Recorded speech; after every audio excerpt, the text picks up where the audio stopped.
गिबि गिबियावनो खुलुमग्रोनाय थाबाय बयखौबो।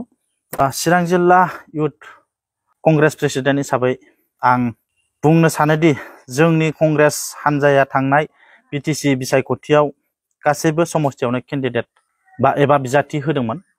नाथाय जोंनि गासै कंग्रेसनि केन्डिडेटनि गेजेराव सासेबो देरहासार जानो हायाखै।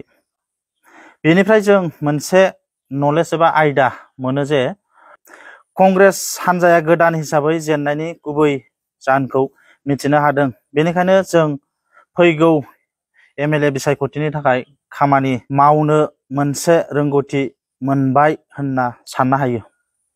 बेनिखायनो चिरां जिल्ला इउथ कंग्रेस प्रेसिडेन्ट हिसाबै फैगौ एमएलए बिसायख'थिनि थाखाय हान्जानि सोद्रोमाफोरखौ लानानै रायजो राजाफोरनि गेजेराव खामानि मावनो थियारि खालामगासिनो।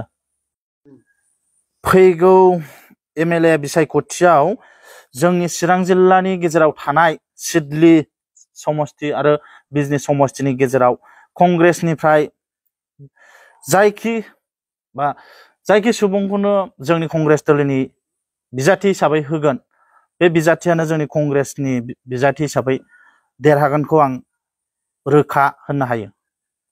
जोंहा आसामाव 2026 मायथाइयाव आसामाव गौरब गगৈ सार दैदेननाय कंग्रेस सरकारा जोंनि आसामाव फैगोना रोखा होननानै आं बुंनो हायो।